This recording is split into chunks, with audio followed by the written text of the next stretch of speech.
Cuando mi nuera dijo, «Esto es ridículo, don Roberto solo estorba en la cocina», y mi hijo desvió la mirada pidiéndome que me retirara de la mesa en mi propia casa, algo se rompió dentro de mí.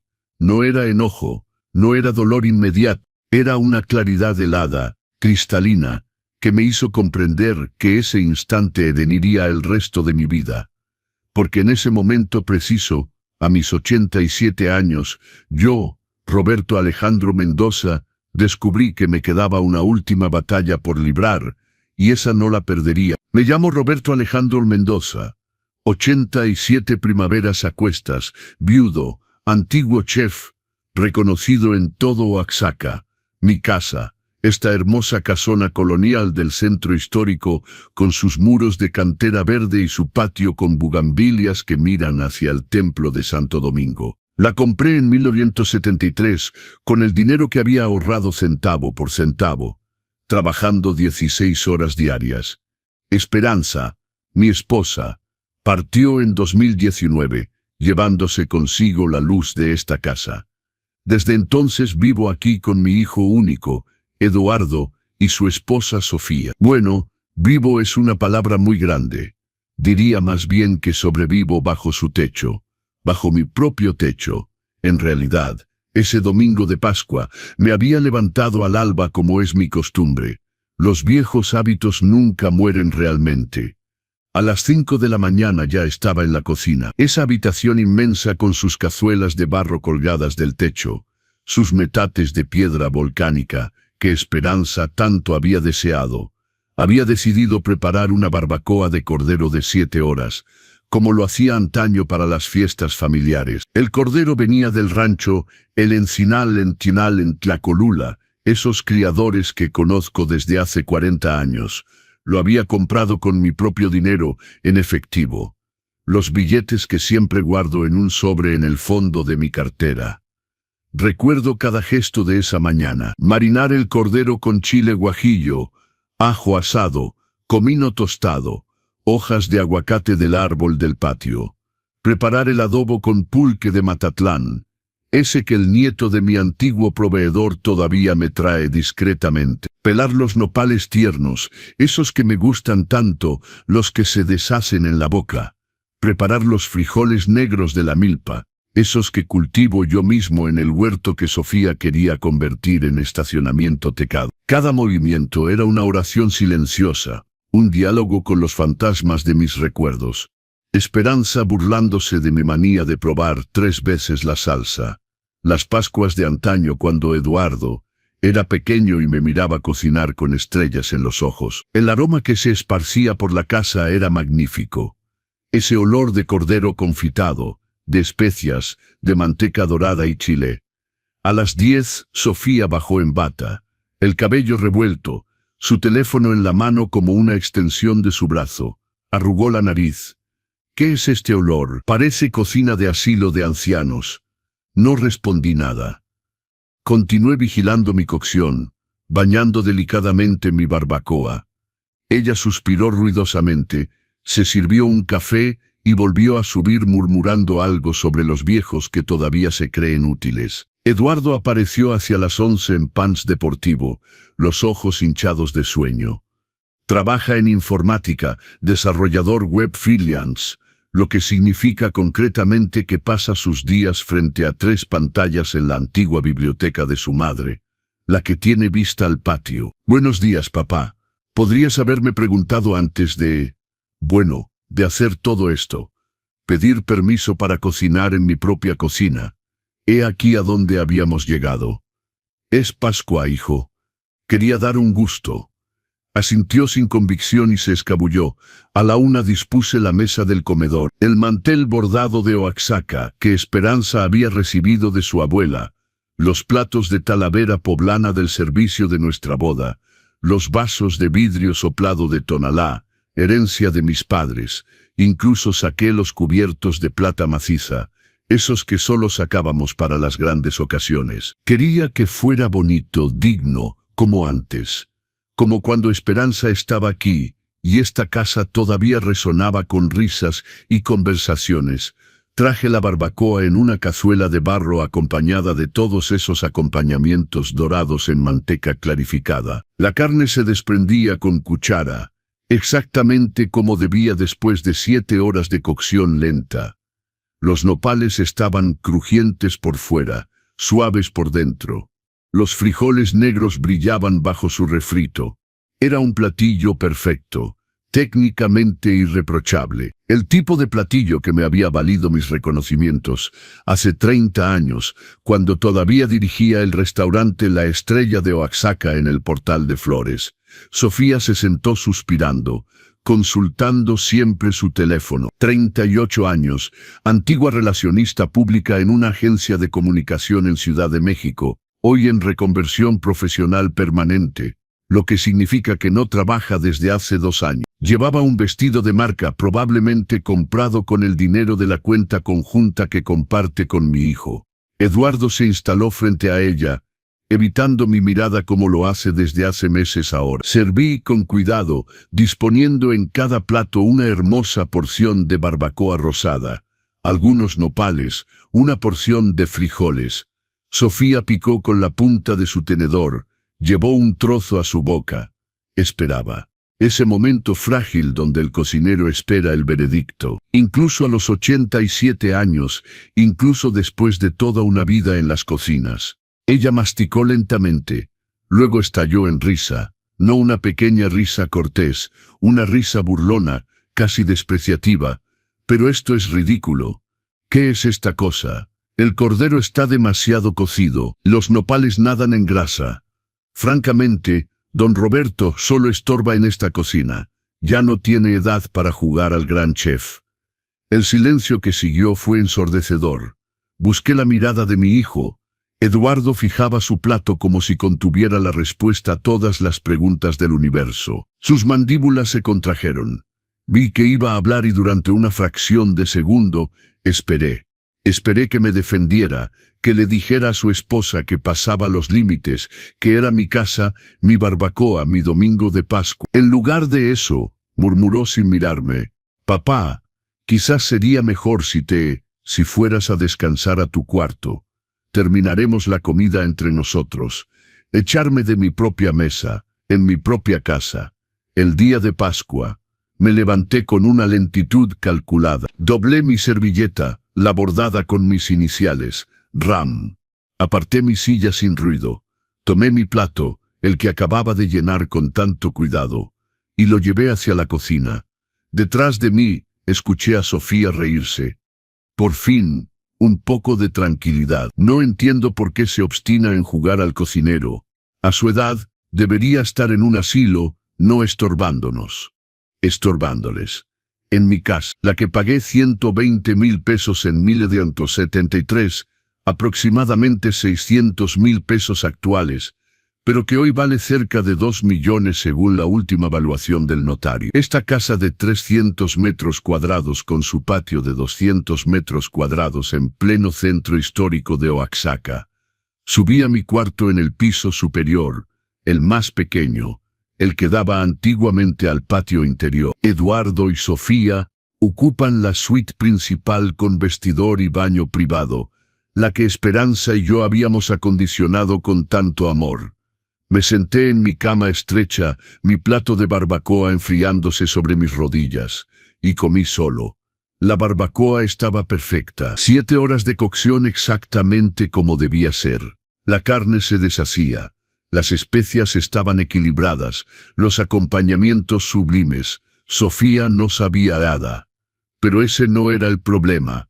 El problema era que acababa de comprender algo fundamental. Ya no era más que un fantasma en mi propia vida.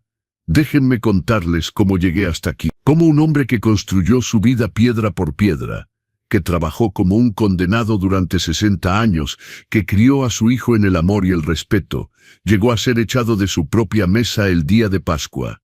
Porque esta historia no comienza ese domingo fatídico. Comienza mucho antes, años antes, décadas quizás. Nací en 1939 en una familia modesta de Oaxaca. Mi padre era obrero en la fábrica de textiles. Mi madre, trabajadora doméstica en las casas de los ricos del barrio de Jalatlán. Vivíamos en un pequeño departamento de 2 piezas en la calle de García Vigil, encima de una tienda de abarrotes que siempre olía a café tostado y frijoles secos. Yo era el mayor de 4 hijos.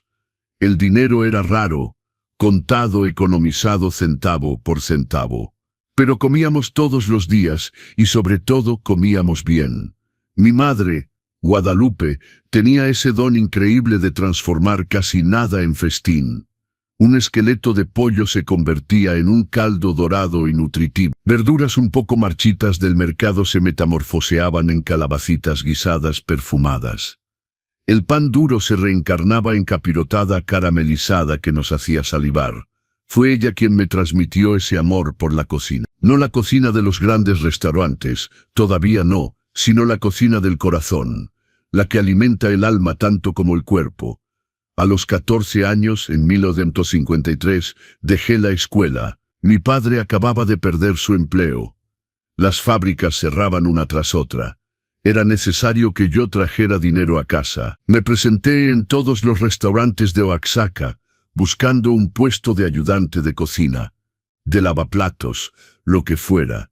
Fue don Agustín Ramírez, propietario del restaurante El Portal Oaxaqueño en el Zócalo, quien me dio mi oportunidad. Estás muy flaco, muchacho, pero pareces voluntarioso. Veremos qué vales. Comencé pelando verduras, lavando vajilla, cargando cajas, 12 horas al día, 6 días a la semana, por 80 pesos al mes. Una miseria, pero estaba en el paraíso, porque entre 2 tareas, miraba, observaba, aprendía. El chef de cocina, don Emilio Velasco, era un hombre tosco, exigente, perfeccionista hasta la manía, pero era un genio. Sus moles eran poemas líquidos, sus carnes se derretían hasta llorar, sus postres, obras de arte comestibles. Me tomó bajo su ala sin decírmelo realmente, me dejaba probar, corregir mi paladar. Me explicaba por qué tal cocción en lugar de tal otra, por qué este chile en la salsa y no otro. Roberto, la cocina es química y amor. Si no tienes ambos, no tendrás nada. Durante 7 años trabajé en el Portal Oaxaqueño. Subí los escalones, ayudante, cocinero, luego segundo chef. Dormía en un cuarto de azotea en la calle de Tinoco y Palacios. 6 metros cuadrados, una cama, una silla, un lavabo. En invierno veía mi aliento condensarse. En verano el calor era sofocante, pero me importaba poco. Era joven, era libre, y aprendía el oficio más hermoso del mundo. Fue en 1960. A los 21 años que conocí a Esperanza, trabajaba como mesera en el restaurante. 19 años, ojos color café brillantes de inteligencia, una sonrisa que iluminaba el salón. Venía del campo oaxaqueño, de Santa María Atzompa, hija de alfareros. Tenía esa frescura, esa autenticidad que las muchachas de la ciudad ya habían perdido. El flechazo solo existe en las novelas, decía mi madre. Estaba equivocada. Desde el primer día que Esperanza entró a la cocina para transmitir una orden, algo se activó en mí. Su manera de reír con los clientes, su forma de llevar los platos con gracia, su profesionalismo mezclado con calidez humana. Me tomó 3 meses atreverme a hablarle de otra manera que para el servicio. Una noche de junio, después del cierre, mientras ella contaba sus propinas en una mesa, me acerqué, el corazón latiendo como tambor. Esperanza, me gustaría invitarla a tomar algo, si quiere cuando tenga tiempo, sin obligación. Me miró con esa sonrisa de lado que se convertiría en mi brújula durante los 60 años siguientes. ¿Tomar algo con usted, Roberto, el señor que se sonroja cada vez que entro a la cocina? Debí ponerme escarlata. Efectivamente ella estalló en risa. No con maldad, con ternura. De acuerdo. El domingo por la tarde si está libre. Nos casamos en 1962 en el registro civil de Oaxaca, luego en la iglesia de la Soledad. Una ceremonia modesta, 40 invitados.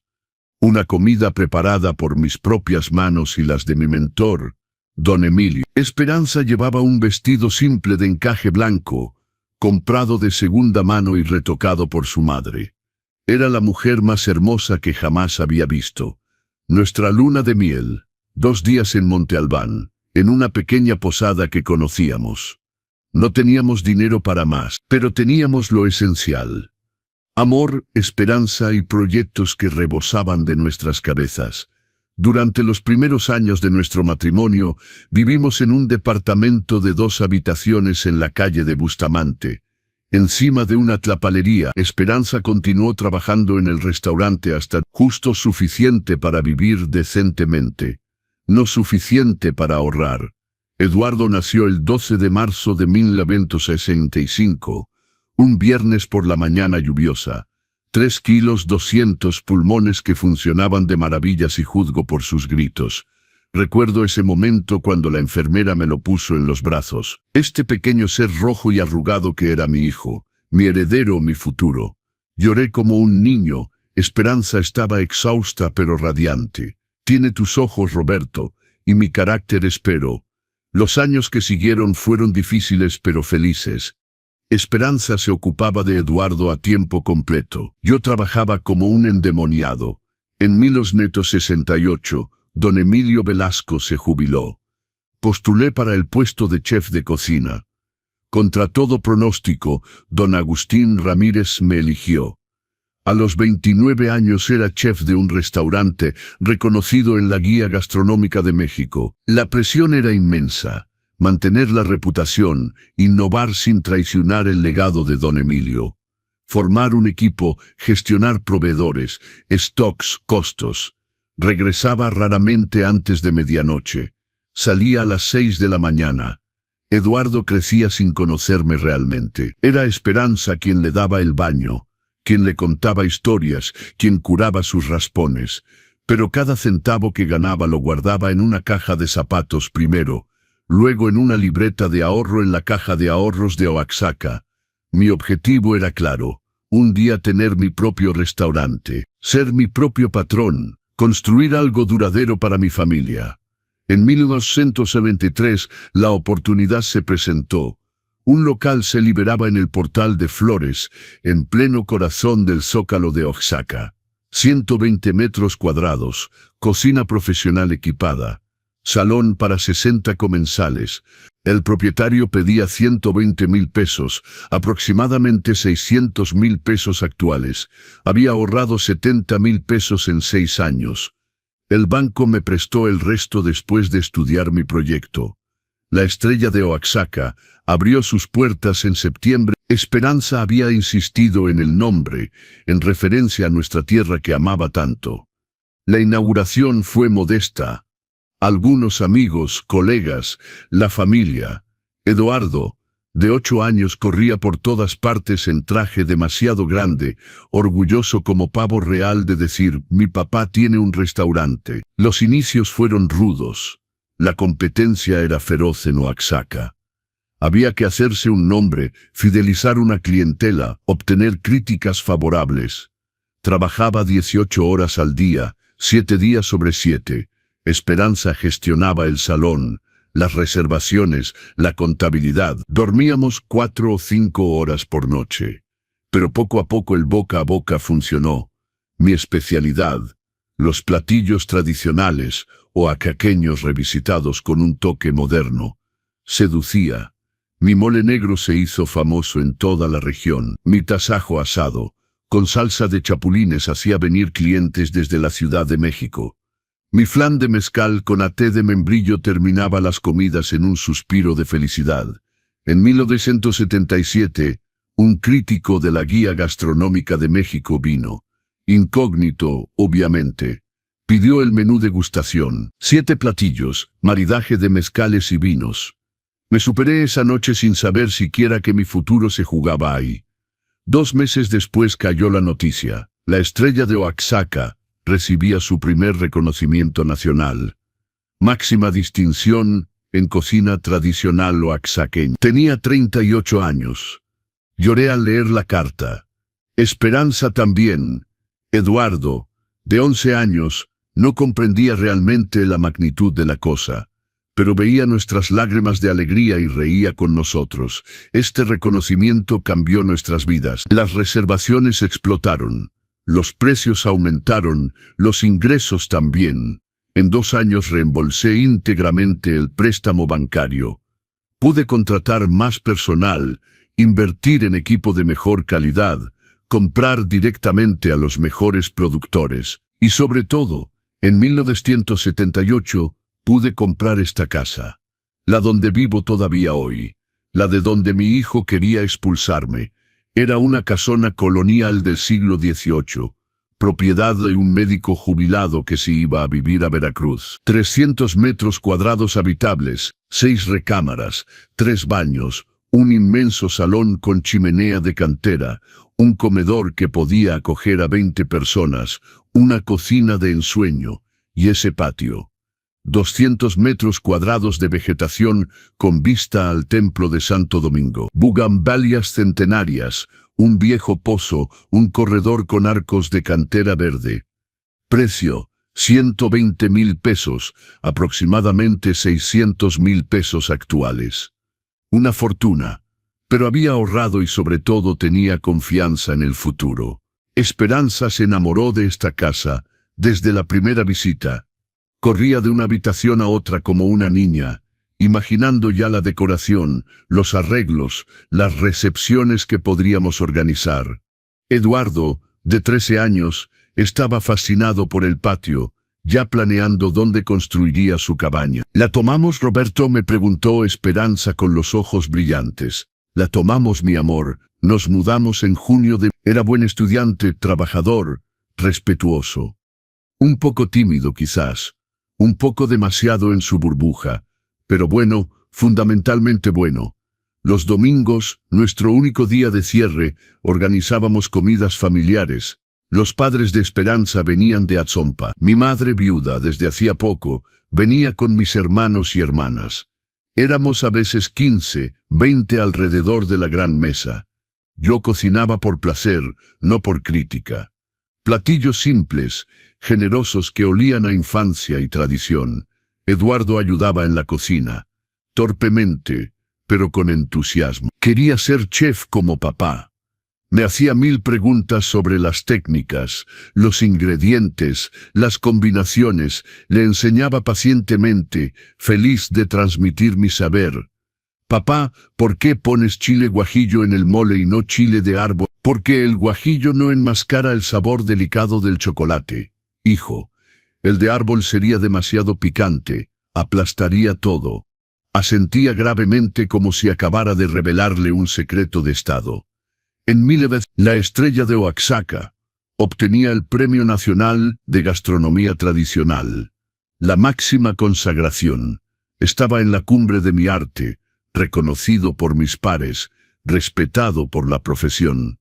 Los grandes chefs venían a cenar a mi restaurante. Ministros, artistas, empresarios reservaban con meses de anticipación. Los ingresos seguían. Entre el restaurante y las inversiones que comenzaba a hacer, siguiendo los consejos de mi notario, don Arnoldo Pérez, quien se había vuelto amigo, el patrimonio se constituía, pero permanecíamos sencillos. Esperanza conducía un Volkswagen sedán de segunda mano. Yo llevaba los mismos trajes desde hacía 10 años. Íbamos de vacaciones a Puerto Escondido, a un hotelito modesto en la playa. ¿Para qué sirve el dinero si es para perder el alma?, decía Esperanza. Tenía razón, como siempre. Eduardo creció en ese ambiente de excelencia y humildad. Hizo brillantes estudios en el Instituto de Ciencias y Artes de Oaxaca, obtuvo su bachillerato con mención, integró una universidad en Guadalajara, informática y sistemas. Estábamos tan orgullosos. Volvía a Oaxaca para las vacaciones, nos contaba sus proyectos, sus ambiciones. Quería trabajar en informática. Un campo de futuro, decía. Ya no más cocina, finalmente. La pasión de sus 13 años se había extinguido. Estuve un poco decepcionado. Lo confieso, pero un padre debe respetar las lecciones de su hijo. En 1999, a los 60 años, tomé una decisión difícil: vender la estrella de Oaxaca. Había dado 38 años de mi vida a ese restaurante. 38 años de pasión, de sudor, de sacrificio, pero mi cuerpo comenzaba a fatigarse. Las estaciones de pie de 15 horas me quebraban la espalda. El calor de los fogones me agotaba, y sobre todo quería disfrutar de Esperanza, de nuestra casa, de nuestro patio antes de que fuera demasiado tarde. Un grupo hotelero de Puebla me hizo una oferta generosa. 2 millones de pesos, aproximadamente 10 millones actuales. Acepté con la condición de que guardaran el nombre, el espíritu y sobre todo mi equipo. Prometieron todo, no cumplieron ninguna de sus promesas. 2 años después, la Estrella de Oaxaca cerraba, transformada en un bar de tapas moderno. Mi legado culinario fue barrido. Eso me rompió el corazón. Pero tenía el dinero de la venta. Don Arnoldo Pérez me aconsejó, una parte en seguro de vida, una parte en inversiones diversificadas, una parte para comprar 2 departamentos en el centro histórico de Oaxaca, en la calle de Alcalá, bienes que tomarían valor y me generarían ingresos de renta. En paralelo, mi pensión de jubilación de chef empresario resultó confortable, 22,000 pesos netos al mes. Agregados a los 8,000 de rentas, vivíamos con 30,000 mensuales, largamente suficiente para 2 personas de necesidades modestas. Esperanza y yo vivimos 15 años de felicidad tranquila. Jardinábamos juntos, yo cocinaba por placer, probando nuevas recetas, invitando amigos. Viajábamos un poco, la Toscana, Andalucía, Provenza, nada extravagante, pero momentos preciosos, grabados en mi memoria como diamantes. Eduardo venía a vernos regularmente, cada 15 días aproximadamente. Trabajaba como desarrollador web freelance, vivía en Oaxaca en un departamento moderno del fraccionamiento. Reforma, parecía feliz, realizado, independiente. Nos hablaba de sus clientes, de sus proyectos, de su vida de soltero empedernido. No encuentro a la indicada, papá. Todas son muy materialistas, muy superficiales. Yo sonreía. Encontrarás, hijo. El día que no busques más, ella aparecerá.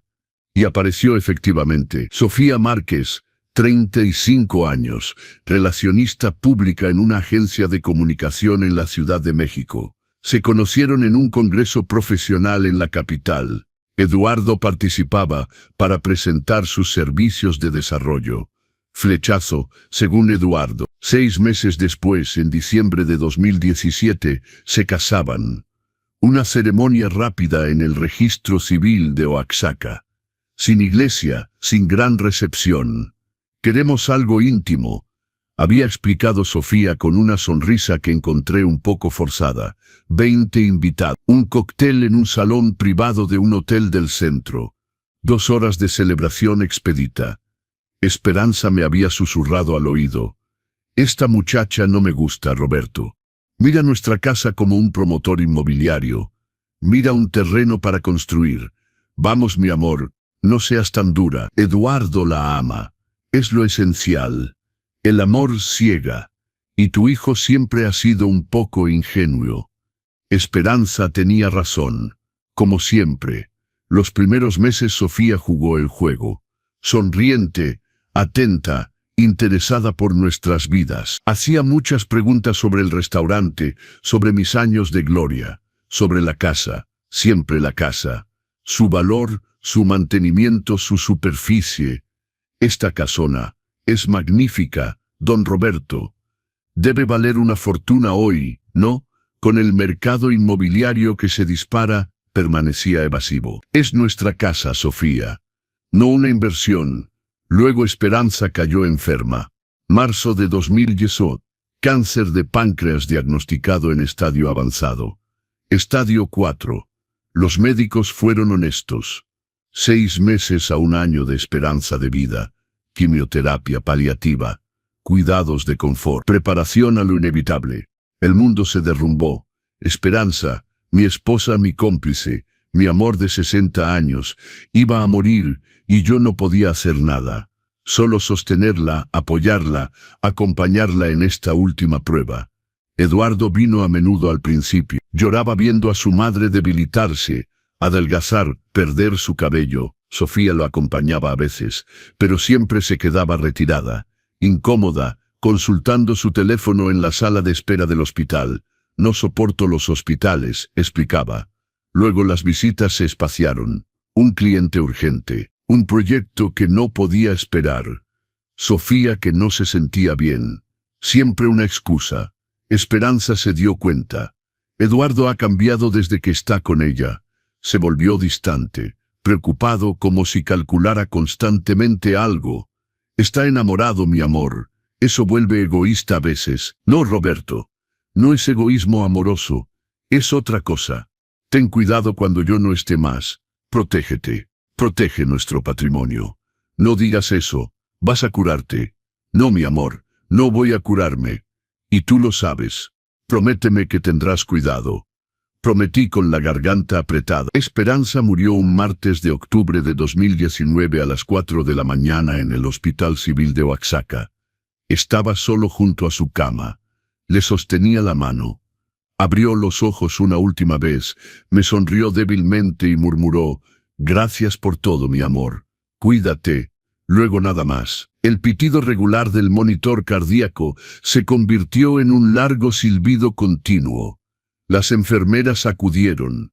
Gestos mecánicos, protocolo, constatación del deceso, condolencias profesionales. Llamé a Eduardo. Llegó 2 horas después, sin Sofía. No soporta los hospitales, repitió. Lloró al ver el cuerpo de su madre, pero sus lágrimas me parecieron, ¿cómo decirlo?, esperadas, como si interpretara el papel del hijo afligido sin el mente sentir la pérdida. Los funerales se llevaron a cabo en el Panteón General un sábado lluvioso de noviembre. 200 personas vinieron, antiguos clientes del restaurante, amigos, la familia. Sofía estaba ahí, con vestido negro de marca, lentes oscuros incluso bajo la lluvia, consultando discretamente su teléfono durante la homilía. Después del entierro, después de la partida de los últimos invitados, Eduardo me tomó aparte en el salón funerario. «Papá, no puedes quedarte solo en esta gran casa.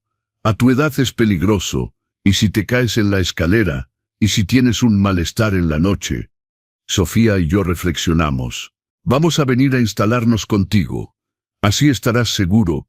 Podremos ocuparnos de ti». En el momento me conmovió. Mi hijo se preocupaba por mí. Quería protegerme, cuidar de su viejo padre. Estaba frágil, de luto, vulnerable. Dije que sí. ¡Qué error monumental! ¡Qué ingenuidad criminal! Se mudaron 3 semanas después, noviembre de 2000. Usted comprende, Eduardo y yo necesitamos espacio. Usted estará muy bien en el cuarto del fondo. Es más tranquilo, más adaptado para que descanse. El cuarto del fondo, el que usábamos como bodega, 12 metros cuadrados, una cama individual, un armario tambaleante. El cuarto de servicio, en suma. Protesté débilmente, Sofía insistió firmemente.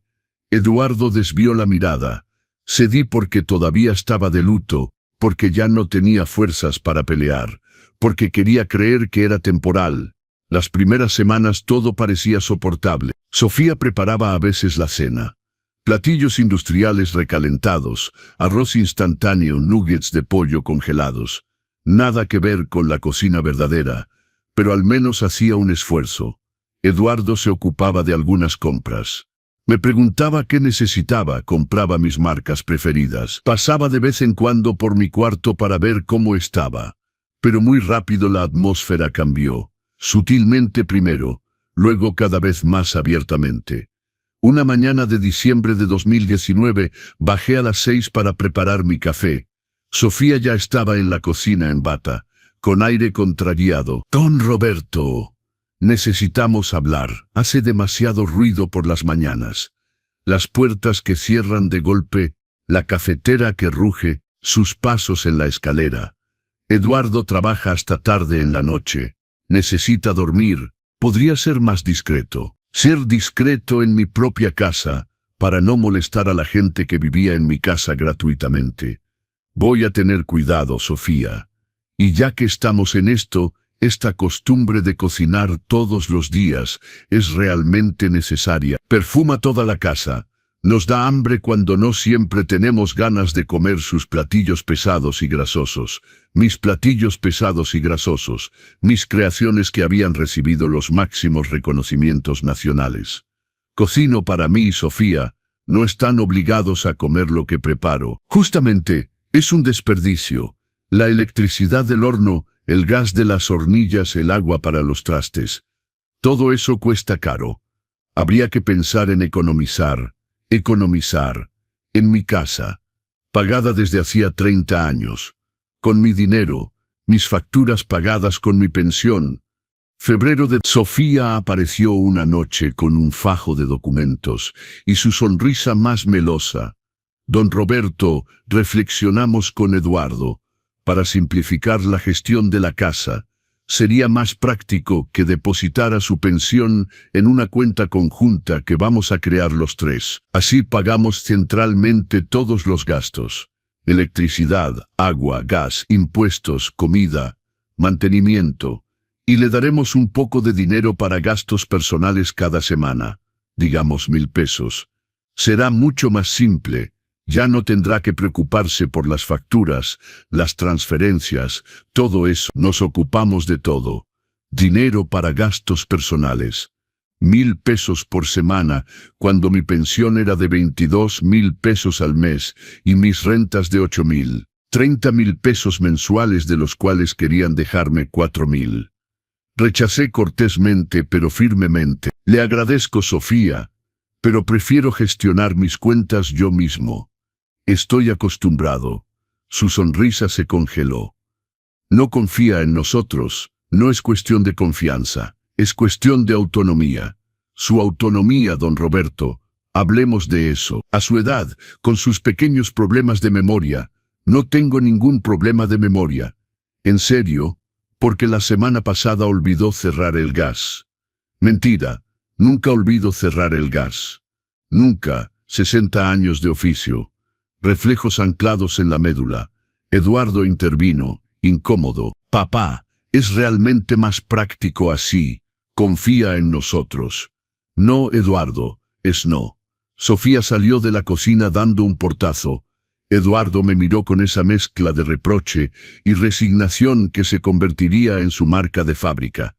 Los días siguientes la atmósfera se congeló. Sofía no me hablaba más. Eduardo evitaba mi mirada. Se encerraban en su cuarto, susurrando conversaciones que no escuchaba pero cuyo tenor adivinaba. Marzo de 2000. Usted tiene su cuarto. El patio también se había vuelto su territorio. Hacemos yoga, necesitamos concentración. Me encontraba confinado en mi cuarto minúsculo como un prisionero en su celda. Bajaba para cocinar rápidamente entre dos de sus videoconferencias. Comía solo en la cocina, de pie a veces. Un día me atreví a instalarme en el salón, para ver las noticias. Sofía entró, apagó la televisión sin una palabra y me miró fijamente hasta que me levanté y me fui. Mayo, desconfinamiento.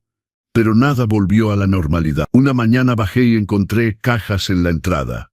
Cajas conteniendo mis cosas, mis libros de cocina, mis fotos de familia, mis recuerdos del restaurante.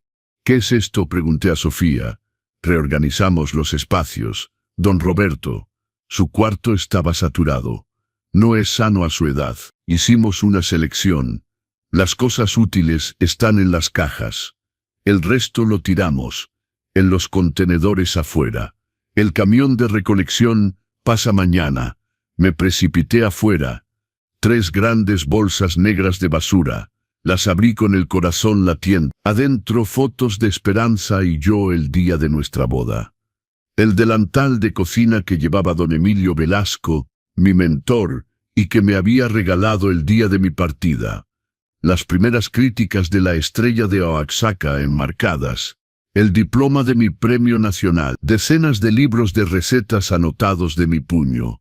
Toda mi vida profesional tirada como desecho. Recuperé todo, temblando de rabia y pena. Subí las bolsas a mi cuarto. Sofía me miró hacer con una sonrisa burlona. Ve, don Roberto, es exactamente lo que decía. Acumula. A su edad hay que saber soltar, desapegarse de lo material, desapegarme de mis recuerdos, de mi vida, de mi identidad. Fue ahí, creo, que algo se rompió definitivamente en mí, o más bien que algo se despertó. Una lucidez fría, una determinación que creía extinta. No me respetaban, no me amaban. Me toleraban esperando que muriera para heredar, y era tiempo de que reaccionara. Junio de 2000, comencé a observar, realmente observar, sus hábitos, sus conversaciones, sus gestos. Anotaba mentalmente, en un pequeño cuaderno que guardaba escondido bajo mi colchón. Noté que Sofía recibía paquetes casi todos los días. Ropa de lujo, marcas de alta gama. Hermès, Louis Vuitton, Chanel. Cientos, a veces miles de pesos por pedido. Noté que Eduardo consultaba a menudo sitios de apuestas deportivas en su computadora. Noté que salían a cenar al restaurante 2, 3 veces por semana. Establecimientos gastronómicos, 1.500 pesos por velada. ¿De dónde venía el dinero? Eduardo ganaba decentemente su vida, cierto, pero no suficiente para ese tren de vida. Sofía no trabajaba más desde su llegada a Oaxaca. Oficialmente en reconversión profesional. Julio de 2020. Encontré la respuesta por casualidad, ordenando el correo en el aparador de la entrada. Un sobre cayó, una carta del banco dirigida a Eduardo. Abierta, no debí leerla, pero lo hice. Era un estado de cuenta. Una cuenta de ahorros que Esperanza había abierto a nombre de Eduardo en 1990 para sus 25 años, y en la cual depositábamos regularmente dinero. Una cuenta de la cual yo era cotitular, que consultaba raramente. Saldo enero 2020, 280,000 pesos. Saldo julio 2020, 32,000 pesos. 248,000 pesos desaparecidos en 6 meses. Verifiqué los movimientos.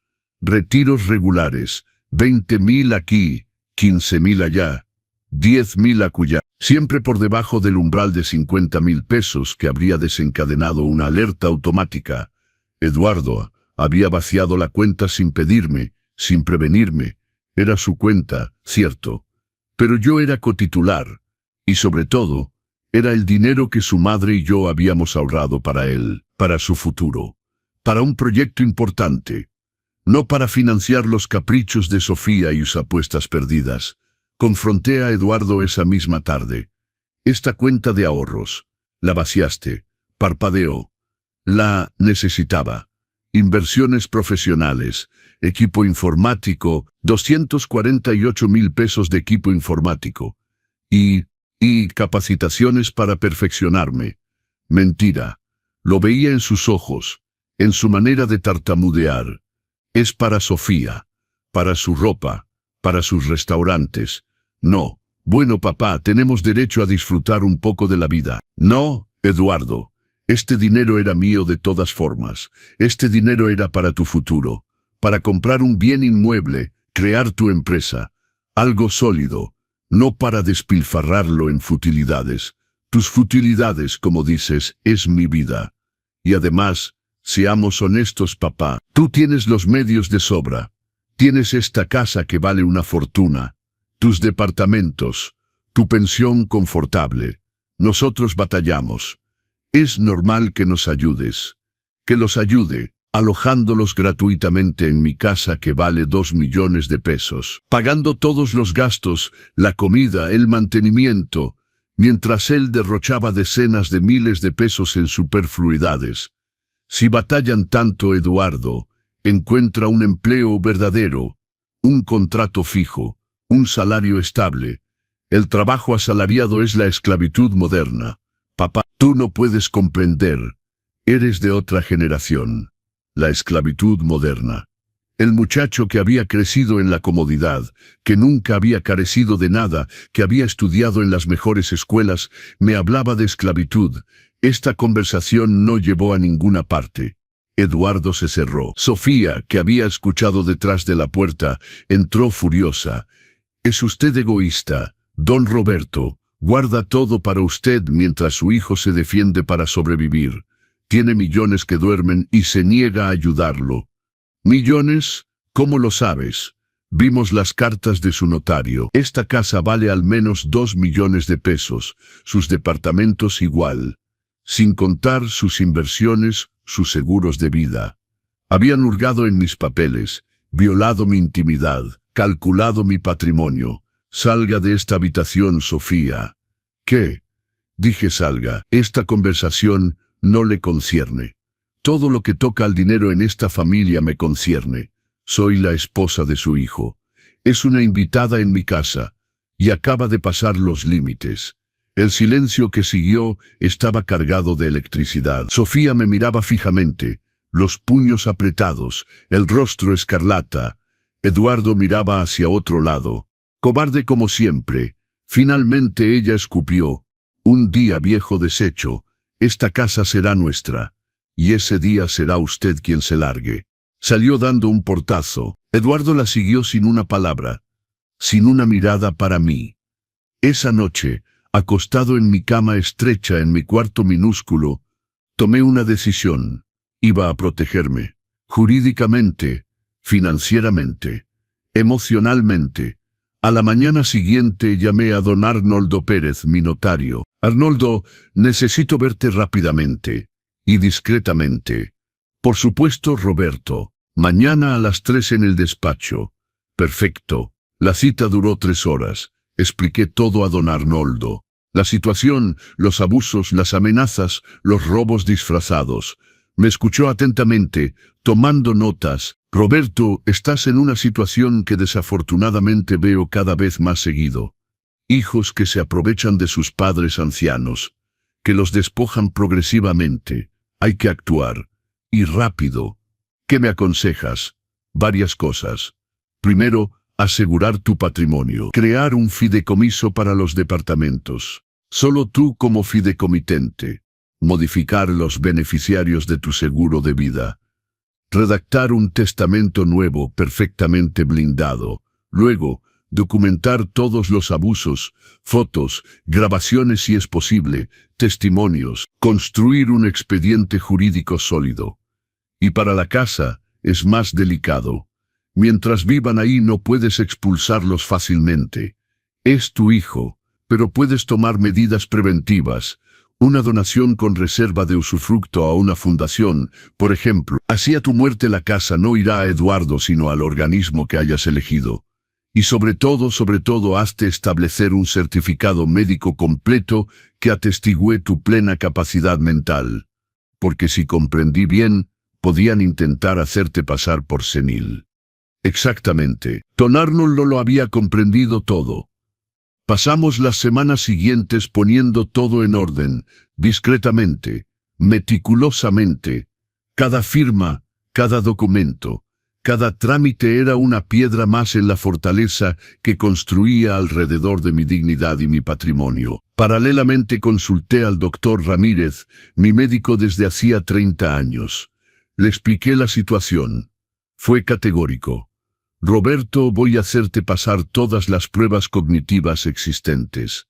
Mini mental, prueba del reloj, evaluación geriátrica completa y te estableceré un certificado médico detallado, fechado, firmado, sellado. Si alguien intenta hacerte pasar por incapaz, este documento lo ridiculizará. Las pruebas duraron 2 horas. Resultado, desempeño cognitivo excelente para mi edad. Memoria intacta. Razonamiento lógico perfecto. Capacidad de juicio preservada. Estás más lúcido que la mitad de mis pacientes de 50 años, Roberto. Sonrió el doctor Ramírez entregándome el certificado. Tenía mis municiones, faltaba esperar el momento adecuado para utilizarlas.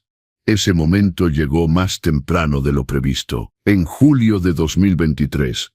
2 años después del inicio de mi observación, esa noche no dormía. Insomnio como a menudo. Bajé hacia las 2 de la mañana para prepararme una infusión. Pasando frente al estudio de Eduardo, escuché voces. Discutían, creyendo que yo dormía profundamente arriba. Me detuve, escuché, y lo que oí confirmó mis peores temores.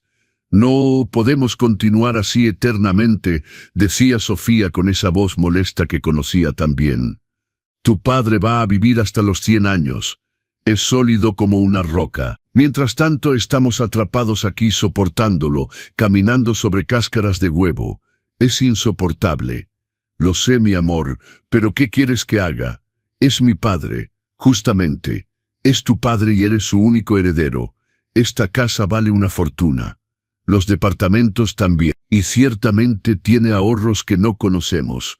Podríamos tener una vida verdadera, Eduardo. Viajar. Instalarnos en Ciudad de México. Yo podría relanzar mi carrera en una agencia de verdad. Sofía, no te pido que lo mates, idiota. Te pido reflexionar inteligentemente. Hay soluciones legales. Una tutela, por ejemplo. Para personas vulnerables. Hacemos constatar por un médico que ya no está en condiciones de gestionar sus asuntos. Dificultades cognitivas, inicio de Alzheimer, ese tipo de cosas. Luego te nombran tutor y gestionas todo. La casa, el dinero, las decisiones. Ya no tiene voz. No tiene Alzheimer, Sofía. Está perfectamente lúcido. Es cuestión de presentación, mi amor. Conozco un médico, el doctor Salinas, un antiguo cliente de mi agencia. Es muy complaciente para este tipo de trámites. Algunas consultas bien orientadas, un informe médico circunstanciado y listo. Luego podemos incluso considerar una colocación en asilo. Hay uno muy correcto en Santa Cruz, Oxocotlán, el Jardín de la Esperanza. 3,500 pesos al mes, cierto, pero con su pensión y la venta de un departamento es ampliamente financiable. ¿Quieres meter a mi padre en un asilo? Quiero que recuperemos nuestra vida. Tenemos 48 y 38 años, Eduardo. Merecemos disfrutar. Esta casa debería ser nuestra. Este dinero debería servirnos ahora, no en 10 o 15 años cuando seamos demasiado viejos para disfrutarlo. El silencio que siguió duró una eternidad. Esperaba que Eduardo rechazara categóricamente, que defendiera a su padre, que mandara a pasear a su esposa y sus planes sórdidos, pero la respuesta llegó. Débil, avergonzada, déjame reflexionar. No jamás. Solo déjame reflexionar. Mi hijo contemplaba robarme mi libertad, hacerme pasar por loco, encerrarme en una institución, por dinero. Subí a mi cuarto sin hacer ruido, mi infusión olvidada. Me senté en mi cama y no cerré los ojos en toda la noche. Pero no era tristeza lo que sentía. Era una determinación helada. A la mañana siguiente tomé cita con la maestra Silvia Cordero, la abogada especializada en derecho sucesorio que me había recomendado don Arnoldo. Le conté todo. Señor Mendoza, vamos a construir un expediente de concreto, pero necesito pruebas, grabaciones si es posible. ¿Cómo? No soy experto en tecnología. Es muy simple. Existen pequeñas grabadoras de voz digitales, discretas, eficaces. Legalmente en México, tiene derecho a grabar una conversación en la que participa, incluso sin conocimiento de los demás. Artículo de expectativa razonable de privacidad. Ese mismo día, con ayuda de Felipe Torres, mi antiguo subjefe convertido en amigo fiel, compré una pequeña grabadora de voz, minúscula. Podía guardarla en el bolsillo de mi guayabera sin que nadie la notara. Y comencé a documentar cada humillación, cada manipulación, cada tentativa de despojarme. Septiembre de 2023. Sofía quiso reorganizar mi cuarto. Entró sin tocar con bolsas de basura. Don Roberto, vamos a hacer una selección. A su edad hay que simplificar, desaturar. Mi grabadora funcionaba. Sofía, son mis cosas. Me gustaría gestionarlas yo mismo. Ya no sabe gestionar, don Roberto. Mire este desorden. Estos libros viejos inútiles. Estas fotos por todas partes. Estos recuerdos que no sirven para nada. Comenzó a tirar mis libros de cocina en una bolsa. Ediciones originales. Obras anotadas de mi puño. Deténgase, por favor. No, don Roberto. Es por su bien. Eduardo estaba ahí en el marco de la puerta. Miraba a su esposa vaciar mi vida sin decir una palabra. Eduardo, ¿la dejas hacer? Encogió los hombros. Papá, tiene razón. Guardas demasiadas cosas. No es sano. Todo grabado. Cada palabra. Cada silencio cómplice. Noviembre de 2023. Organizaron una cena para 8 personas. Amigos capitalinos de Sofía. Me convocó en la cocina. La grabadora en mi bolsillo. Don Roberto, el sábado en la noche recibimos amigos. Sería bueno que comiera en su cuarto. Nuestros invitados no lo conocen y francamente las conversaciones lo van a aburrir. Es mejor para todos. Es mi casa, Sofía. Comeré donde quiera. ¿Su casa? Bromea. Eduardo y yo vivimos aquí. Pagamos las facturas. No pagan nada en absoluto. Todos los gastos están en mi cuenta, porque nos impide contribuir. Propusimos 100 veces participar. Mentira total. Jamás habían propuesto lo que fuera. El sábado en la noche me quedé en mi cuarto. Escuché sus risas, su conversación ruidosa, el tintineo de mis vasos de vidrio soplado. Utilizaron mi mejor vajilla, mis platos de talavera, mis cubiertos de plata maciza, sin pedirme, sin agradecerme.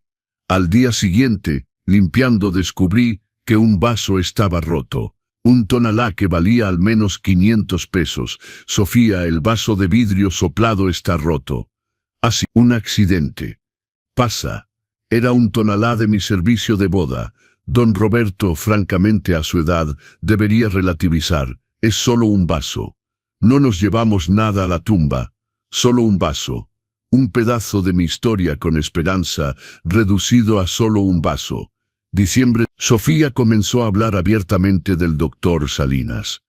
Don Roberto debería consultar un geriatra. Es importante a su edad. El doctor Salinas es excelente. Se ocupa específicamente de personas mayores. Le hice cita para el martes próximo. Grabadora encendida. No necesito geriatra, Sofía. Tengo mi médico de cabecera. El doctor Ramírez es gentil, pero no está especializado.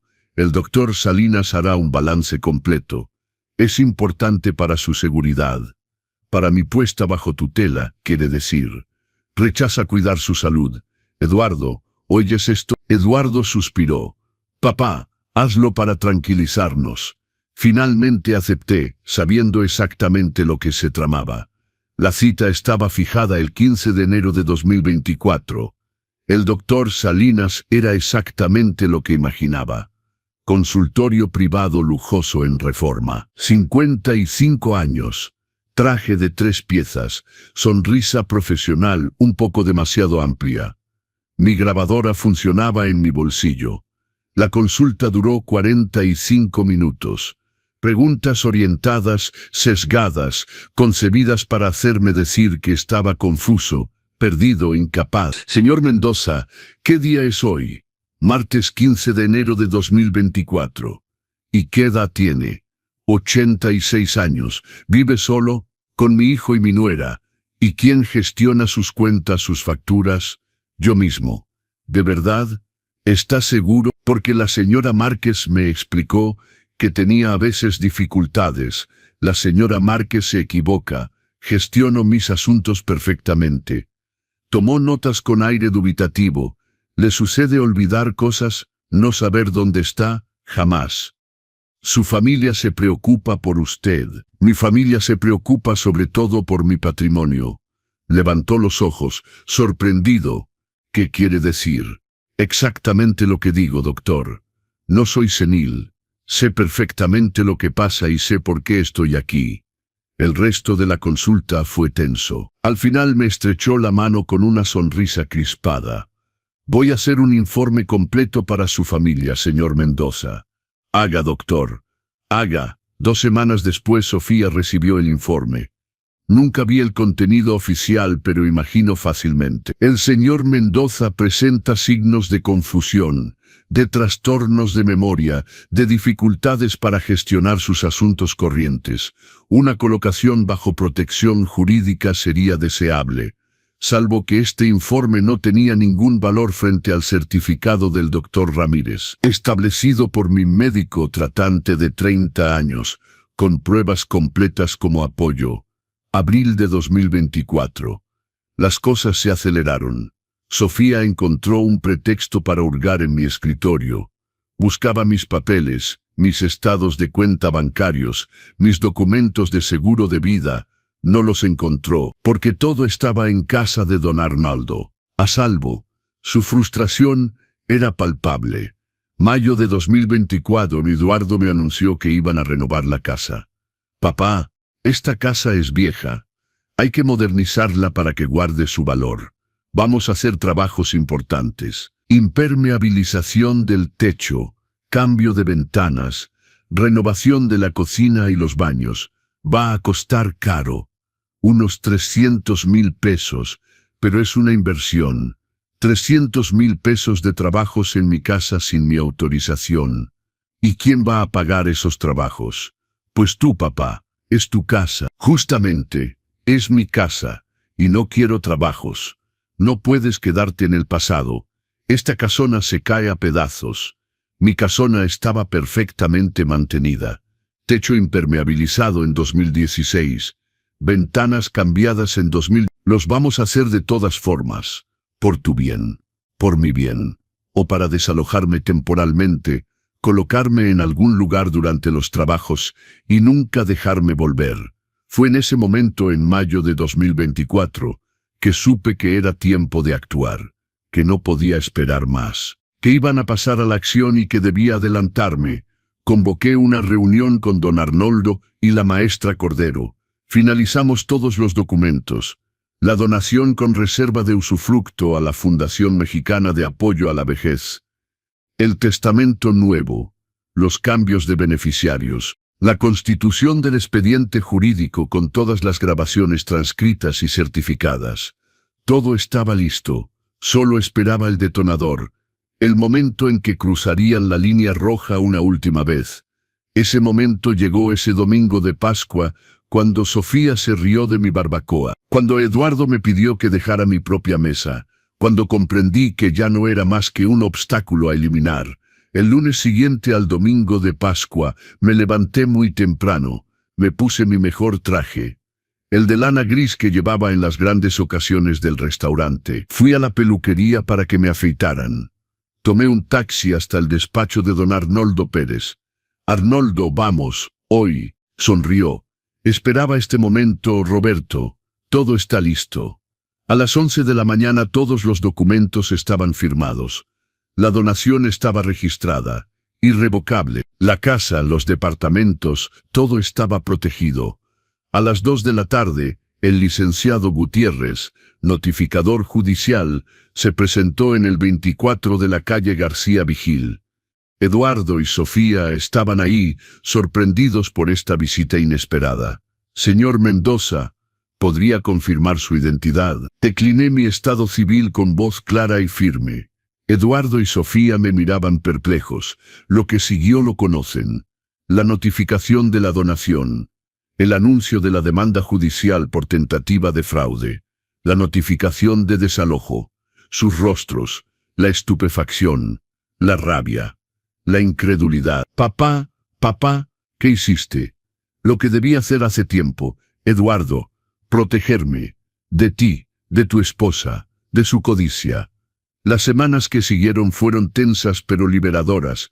Sofía no me dirigía más la palabra, lo que era un alivio. Eduardo oscilaba entre la cólera fría y las tentativas patéticas de reconciliación. Intentaron hacer anular la donación. Su abogado alegó influencia indebida, captación de herencia, donación disfrazada. Don Arnoldo los pulverizó con los certificados médicos, las grabaciones, los testimonios. El juez fue contundente en su decisión. Aparece claramente que el señor Roberto Alejandro Mendoza, lejos de ser una persona vulnerable y manipulada, demostró una lucidez y anticipación notables. Frente a las maniobras fraudulentas de su hijo y su nuera, la donación contestada es perfectamente válida y responde a una voluntad claramente expresada de proteger su patrimonio contra herederos indignos. Demanda rechazada. El proceso penal tuvo lugar en septiembre. La sala de audiencias estaba llena. Testimonié calmadamente. Fatualmente, las grabaciones fueron difundidas. Escuchar la voz de Sofía planificando mi puesta bajo tutela. Escuchar a Eduardo aceptar creó un malestar palpable. El fiscal fue implacable en su alegato. Lo que vemos aquí, señoras y señores, es la peor forma de traición familiar. Hijos que, no contentos con vivir gratuitamente en casa de sus padres ancianos, planifican metódicamente despojarlo de su libertad y sus bienes. El uso de un médico complaciente, la falsificación de certificados médicos, la búsqueda de un establecimiento para colocarlo contra su voluntad. Todo esto con el único fin de enriquecerse. Afortunadamente, el señor Mendoza tuvo la presencia de espíritu, el coraje y los recursos para protegerse. Requiero 18 meses de prisión con suspensión condicional y 50,000 pesos de multa para Eduardo Mendoza. 2 años con suspensión y 80,000 pesos de multa para Sofía Márquez. Así como una prohibición de contacto durante 5 años. El veredicto cayó en octubre de 2000, conforme a las requisitorias. Eduardo y Sofía apelaron. La Corte de Apelación confirmó el juicio en enero de 2026, agravando incluso ligeramente las penas y los daños y perjuicios. Dejaron la casa a finales de noviembre de 2025. Los vi cargar sus cosas en un camión de mudanza. Eduardo me lanzó una última mirada, una mezcla de vergüenza, rabia, arrepentimiento quizás. No dije nada. ¿Qué habría podido decir? Buena suerte, cuídate, sería hipócrita. Subió al camión, Sofía ni siquiera miró en mi dirección, y partieron. La puerta se cerró sobre 48 años de relación filial, sobre 60 años de esperanza y sacrificio, sobre todo lo que había construido para él y que había estropeado por codicia. Hoy, en este 19 de enero de 2026, vivo solo en mi casa. Bueno, no totalmente solo. Felipe Torres, mi antiguo subjefe, viene a almorzar conmigo 2 veces por semana. Cocinamos juntos como en los buenos tiempos de la estrella de Oaxaca. Hablamos de cocina, de técnicas, de recuerdos. Tiene 80 años, yo 87. Somos 2 viejos chefs que se niegan a soltar su pasión.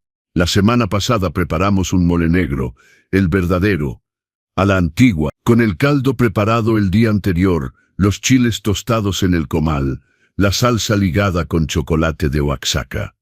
4 horas de trabajo para 2 personas. Una delicia absoluta. Don Arnoldo Pérez pasa a tomar café de vez en cuando. Me cuenta los últimos chismes jurídicos de Oaxaca. Me mantiene al corriente de la gestión de mi fideicomiso. Me aconseja sobre las inversiones. El doctor Ramírez me visita regularmente. Más como amigo que como médico. Jugamos ajedrez. Pierde seguido. Pretende que es a propósito para darme gusto. Sé que es falso, y eso me encanta. Reorganicé mi vida según mis deseos, mis necesidades, mi ritmo. Duermo en la suite principal, la que Esperanza y yo habíamos acondicionado. Volví a poner nuestras fotos por todas partes. Su perfume todavía está en el armario. Lo respiro a veces, cerrando los ojos, recordando. El patio se volvió mi santuario nuevamente. Cultivo mis verduras, mis hierbas aromáticas, mis chiles. Cada mañana tomo mi café en el corredor, mirando el templo de Santo Domingo. Es simple, es pacífico, es suficiente. Mi casa quedará a mi nombre en usufructo hasta mi muerte. Luego irá a la Fundación Mexicana de Apoyo a la Vejez, sección Ayuda a Personas Mayores sin Recursos. Servirá, espero, para ayudar a otros ancianos a no sufrir lo que sufrí, a guardar su dignidad, su libertad, su hogar. Mis departamentos también, mi seguro de vida y mis inversiones están repartidos. 40% para la Fundación Mexicana de Apoyo a la Vejez, 30% a la Asociación de Chefs Cocineros Jubilados de Oaxaca, que descubrí y que hace un trabajo formidable. 20% al Servicio de Cuidados Paliativos del Hospital Civil, que cuidó bien de Esperanza. Y 10% a Felipe, mi fiel amigo. Eduardo tendrá su legítima hereditaria como lo prevé la ley mexicana. Aproximadamente 150,000 pesos según los cálculos de don Arnoldo. ¿De qué pagar sus deudas de apuestas quizás? Nada más. ¿Tengo remordimientos? Sí. toneladas. Lamento no haber visto más temprano quién se había vuelto realmente mi hijo. Haberme cegado durante años sobre su debilidad de carácter, su cobardía, su codicia. Lamento haberle dado todo sin nunca exigir nada a cambio. El amor incondicional quizás no es siempre la mejor educación. Lamento que Esperanza partiera antes de ver todo esto, o al contrario, me alivia que partiera sin ver esto. Habría muerto de pena. La noche a veces pienso en ese pequeño muchacho que corría en el patio, que me mostraba orgullosamente sus dibujos de la escuela, que quería ser chef como papá, y me pregunto dónde fallé, en qué momento el camino se torció, qué error cometí en su educación. Demasiado amor, demasiada facilidad, no suficientes límites, no suficientes no es, no lo sé, no lo sabré nunca. Pero entonces me acuerdo de la risa de Sofía, de la mirada desviada de Eduardo, de las palabras solo estorba, y sé que hice la elección correcta, porque ciertas traiciones son inexpiables, porque ciertas heridas nunca curan, porque la dignidad a los 87 años vale todos los hijos del mundo. Hace 3 semanas recibí una carta de Eduardo, una larga carta manuscrita, 6 páginas de escritura apretada. Se disculpaba, decía que lo había estropeado todo, que se había dejado manipular por Sofía, que se arrepentía, que quería volver a verme, reconstruir nuestra relación, que se había divorciado, que Sofía se había ido a vivir a Ciudad de México con un hombre más rico, un inversionista que había conocido durante el proceso. Papá, sé que no merezco tu perdón, pero quisiera al menos hablarte, explicarte. Decirte que te amo, aunque lo mostré de la peor manera posible. Eres mi padre. Yo soy tu hijo. Esto no puede terminar así. Leí esta carta 3 veces. Luego la puse sobre la mesa de la cocina al lado de la foto de Esperanza, tomada en este mismo patio hace 30 años. Sonreía. Feliz. Despreocupada. Amada. ¿Qué opinas, mi amor?, murmuré a la foto. El silencio de la casa me respondió. Tomé la carta, la guardé en un cajón sin responderla, no por crueldad, no por venganza, simplemente porque no sé qué decir. El perdón es bello en teoría, es noble, generoso, liberador, pero ciertas traiciones cavan abismos que ningún puente puede franquear. Quizás un día responderé esa carta, quizás propondré un café, una conversación, una tentativa de comprensión, quizás. Pero no hoy, no ahora. Hoy elijo la paz, la serenidad, la dignidad reconquistada. Elijo mis mañanas tranquilas con vista al templo de Santo Domingo, mis almuerzos con Felipe, mi ajedrez con el doctor Ramírez, mi patio que renace cada primavera. Elijo vivir mis últimos años para mí, sin miedo, sin humillación, sin tener que mendigar respeto en mi propia casa, porque tengo 87 años, y finalmente comprendí algo fundamental. Nunca se es demasiado viejo para pelear por su dignidad. Nunca se es demasiado viejo para decir no. Nunca se es demasiado viejo para decir no. Nunca se es demasiado viejo para recomenzar. Ese domingo de Pascua, cuando fui echado de mi propia mesa, creí tocar el fondo de la humillación. En realidad, era el inicio de mi liberación. Porque al aceptar esa humillación en silencio, pude ver la verdad de frente. Y al ver la verdad, pude actuar. Mi barbacoa de cordero estaba perfecta ese día. 7 horas de cocción exactamente como debía. La carne se deshacía. Las especias estaban equilibradas, los acompañamientos sublimes. Sofía no sabía nada. Pero ese no era el problema. El problema era el desprecio, la arrogancia, la certeza de que un viejo de 87 años no podía defenderse más. Se equivocaron. Y ahora lo saben. Ayer preparé una nueva barbacoa de cordero para Felipe y yo. 7 horas de cocción. Perfecto. La saboreamos con un mezcal artesanal de Santiago Matatlán, hablando de los viejos tiempos, riendo de nuestros recuerdos de brigada. Era delicioso, era alegre, era libre, y esta noche al acostarme en mi cama, en mi cuarto, en mi casa, me dije algo que no había sentido desde hace años. Soy feliz. No de una felicidad resplandeciente.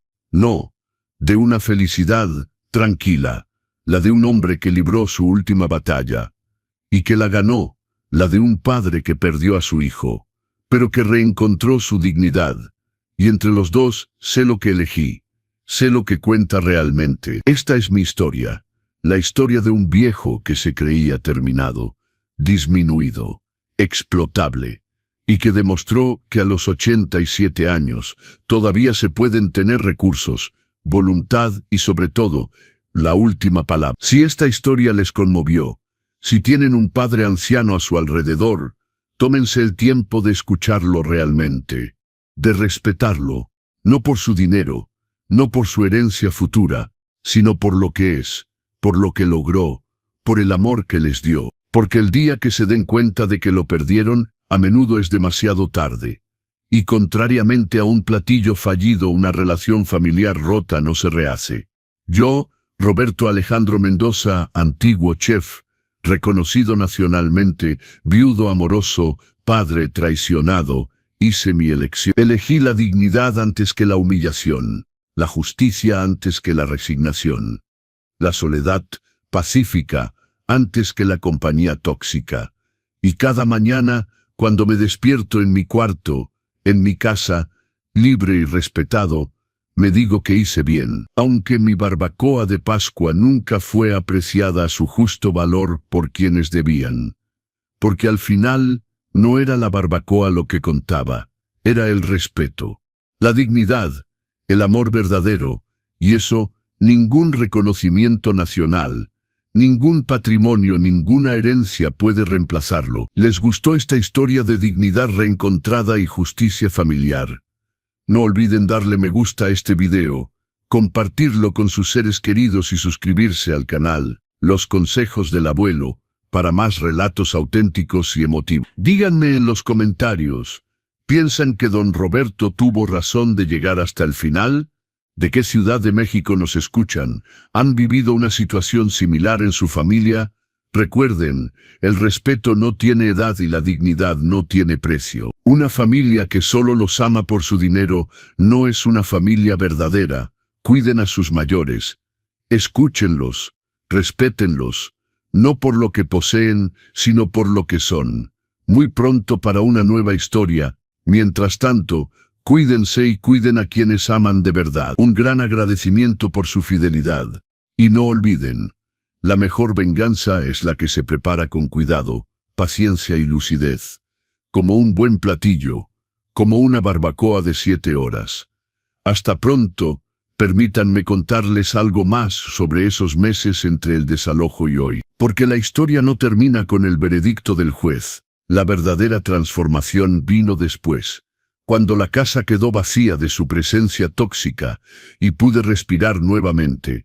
Los primeros días fueron extraños. El silencio era tan profundo que me asustaba. Durante 2 años me había acostumbrado a sus voces, sus discusiones, el ruido constante de sus vidas invadiendo cada rincón. Y de repente, nada. Solo el tic-tac del reloj antiguo en el corredor, el canto de los pájaros en el patio, el sonido de mis propios pasos sobre las baldosas de Talavera. Me senté en el salón principal, ese que Sofía había declarado su espacio de teletrabajo. Me instalé en el sillón de orejas que había sido de mi padre, el que Esperanza y yo habíamos recuperado hace 40 años. Miré alrededor. Las paredes necesitaban una nueva mano de pintura. Los muebles estaban desacomodados, pero era mi espacio nuevamente. Lloré, no de tristeza, de alivio, como cuando quitas un peso aplastante de tus hombros y finalmente podés respirar profundo. Felipe fue el primero en visitarme. 2 días después del desalojo, llegó con una canasta llena de ingredientes del mercado de abastos, chiles frescos, hierbas aromáticas, un pollo de rancho todavía tibio. Don Roberto dijo con esa voz áspera que le conozco desde hace 50 años. Vamos a cocinar, como antes, como cuando éramos jóvenes y creíamos que podíamos conquistar el mundo con un buen mole. Cocinamos durante 6 horas, un mole amarillo tradicional, con sus 20 ingredientes, Su técnica precisa, ese equilibrio delicado entre picante, dulce, ácido. No hablamos mucho, no era necesario.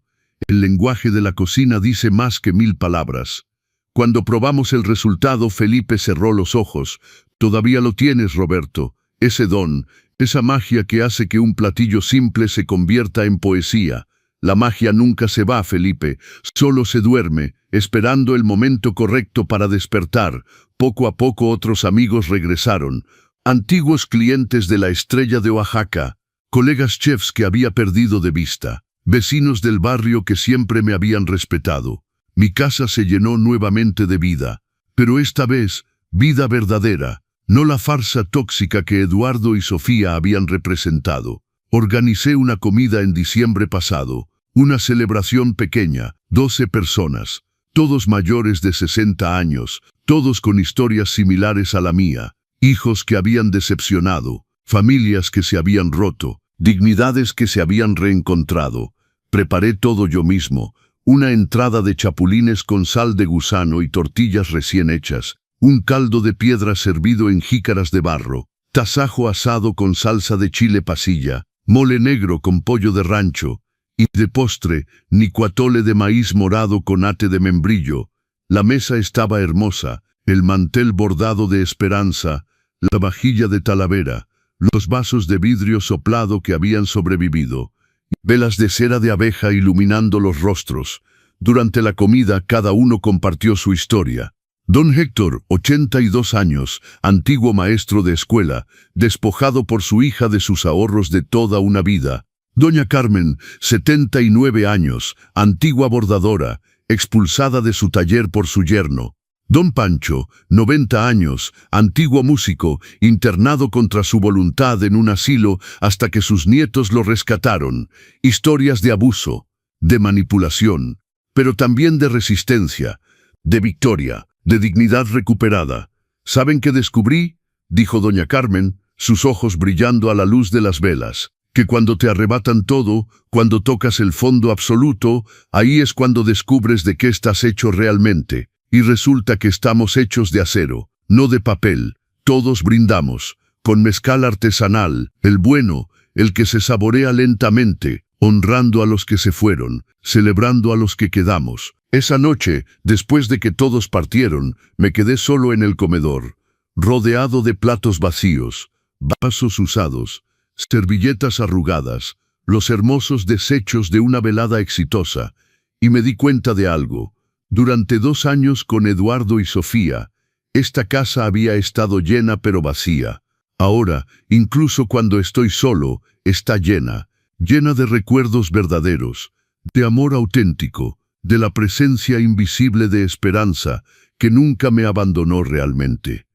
He retomado mis rutinas. Cada mañana me levanto a las 6, preparo café en la antigua cafetera de peltre que usábamos en el restaurante. Me siento en el corredor del patio, miro las bugambilias florecer, escucho el repique de las campanas del templo de Santo Domingo. Estos son momentos sagrados, pequeños, simples, pero sagrados.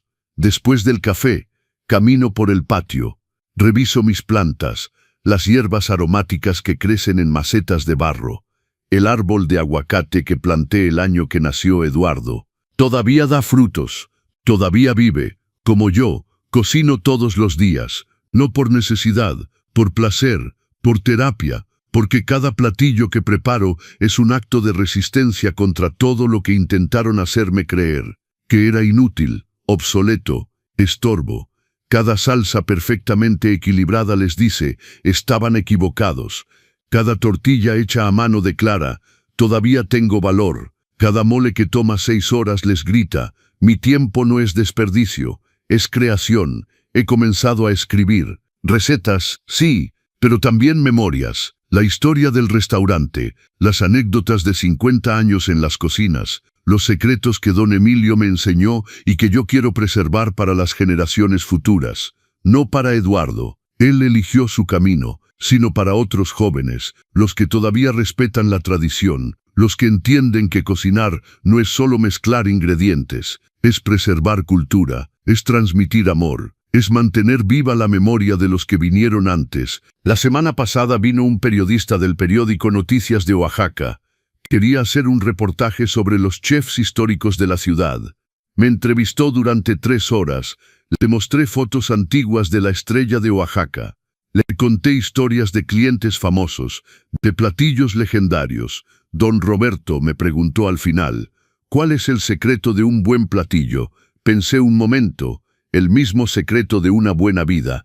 Y sobre todo, respeto. Respeto por el producto, respeto por la técnica, respeto por quien va a comerlo. Y cuando ese respeto no existe, entonces no tienes un platillo, tienes comida. Hay una diferencia enorme. El artículo salió publicado hace 3 días. Roberto Mendoza, el chef que nunca se rindió, ocupó una página completa, con fotos, con recetas. Mi teléfono no ha parado de sonar. Antiguos comensales, estudiantes de gastronomía, personas que quieren aprender. Ayer vino una joven, 28 años, recién graduada de la escuela de gastronomía. Quería que le enseñara a hacer mole negro tradicional. ¿Por qué yo?, le pregunté. Hay chefs más jóvenes, más modernos, porque usted sabe hacerlo como debe ser, sin atajos, sin trucos, con el alma. Pasamos el día entero en la cocina.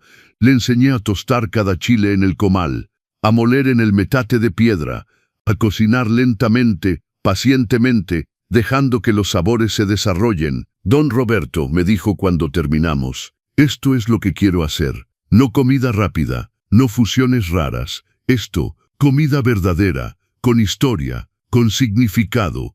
Le regalé uno de mis libros antiguos de recetas, con anotaciones de mi puño. Cuídalo, le dije, y cuando aprendas, enséñale a alguien más. Así es como las tradiciones sobreviven. Se fue con lágrimas en los ojos, abrazando el libro como si fuera oro.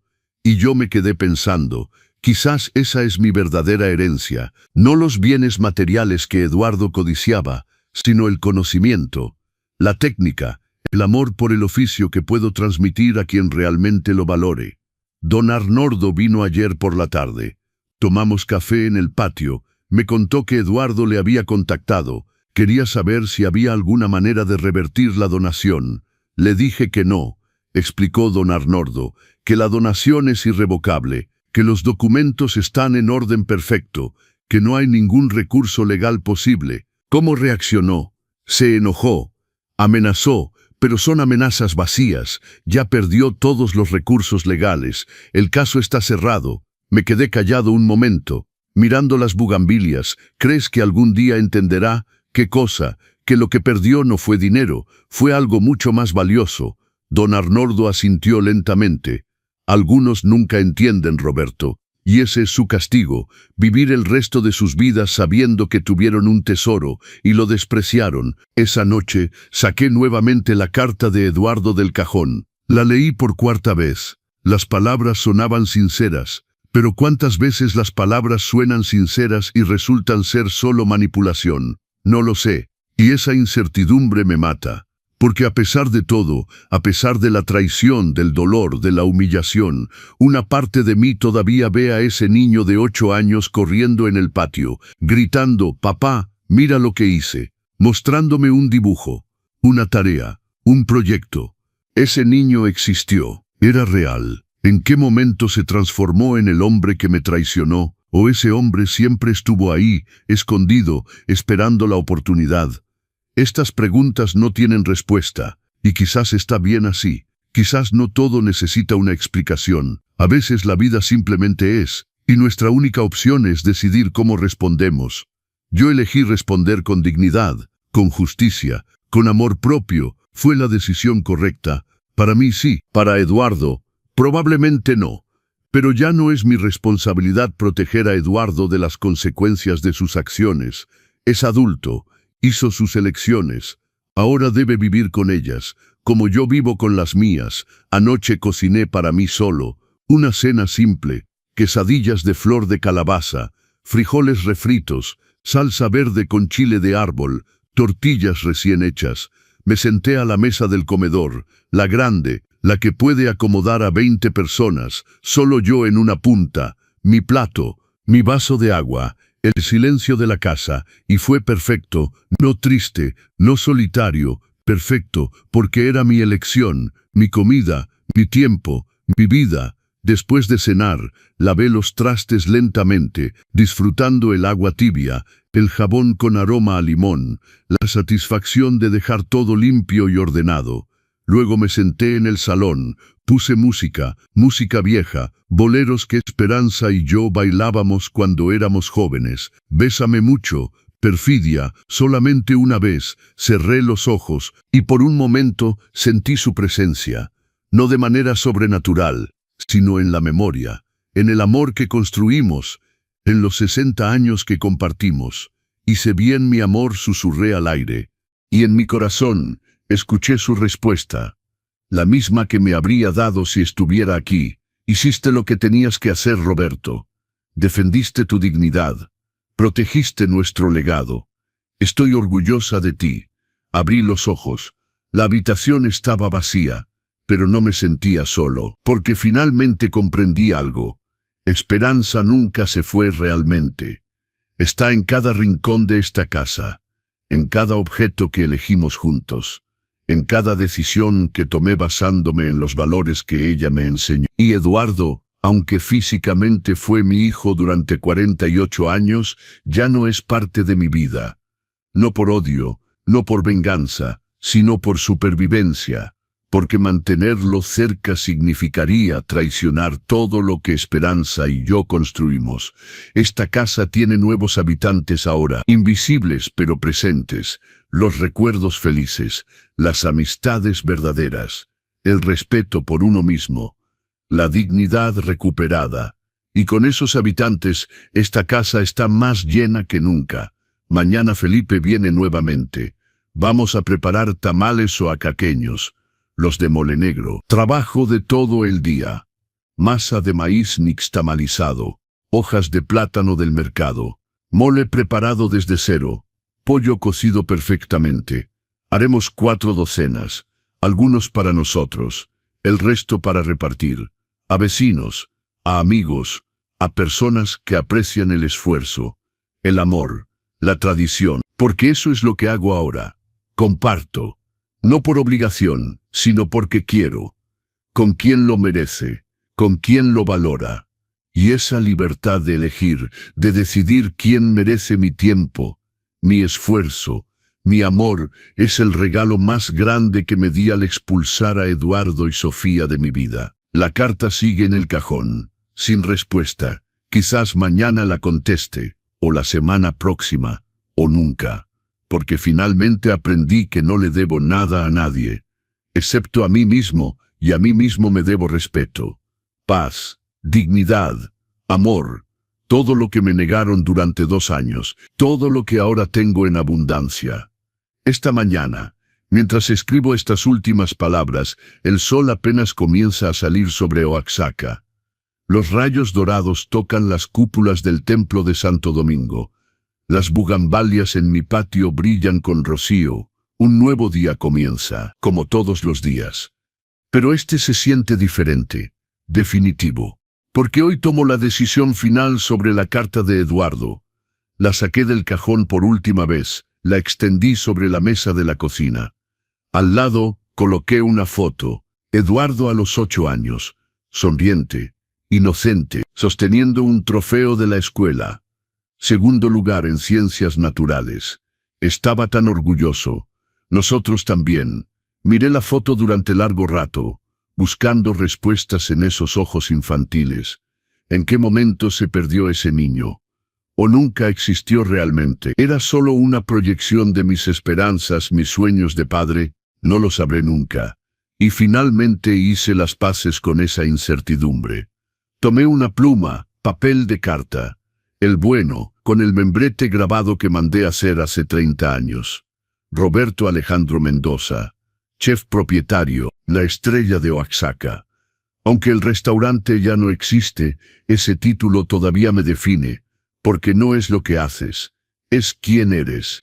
Y yo siempre seré chef. Siempre seré el hombre que encontró dignidad en la cocina. Respeto en cada platillo bien hecho. Amor en cada comida compartida. Comencé a escribir, Eduardo, recibí tu carta, la leí varias veces, escuché tus disculpas, tu arrepentimiento, tu deseo de reconstruir, y después de mucha reflexión he tomado una decisión. No, no porque no te perdone. El perdón es para mí, no para ti. Y ya te perdoné, porque cargar con rencor a mis 87 años sería darle demasiado poder sobre mi paz. Pero perdonar no significa olvidar, no significa permitir que vuelvas a lastimar. Durante 2 años viviste en mi casa, comiste mi comida, usaste mi electricidad, mi agua, mi espacio, y en lugar de gratitud, me diste desprecio. En lugar de respeto, me diste humillación. En lugar de amor filial, me diste codicia. No fue un error, no fue un momento de debilidad, fue un patrón, una elección repetida, día tras día, mes tras mes. Y cuando tuve el valor de defenderme, cuando usé las herramientas legales a mi disposición para protegerme, te enojaste, no por haberme perdido, sino por haber perdido acceso a mi dinero. Eso me dice todo lo que necesito saber. Dices que Sofía te manipuló. Quizá, pero tú elegiste dejar que te manipulara. Tú elegiste desviar la mirada cada vez que ella me humillaba. Tú elegiste priorizar tu comodidad sobre mi dignidad. Esas fueron tus elecciones. Ahora esta es la mía. No quiero verte. No quiero reconstruir. No quiero fingir que podemos volver a ser padre e hijo, porque esa relación murió. El día que me echaste de mi propia mesa. El día que permitiste que tu esposa llamara basura a mis recuerdos. El día que planeaste robarme mi libertad. Algunas cosas, una vez rotas, no se reparan. Esta es una de ellas. Tendrás tu legítima hereditaria cuando yo parta. La ley lo garantiza y yo la respeto.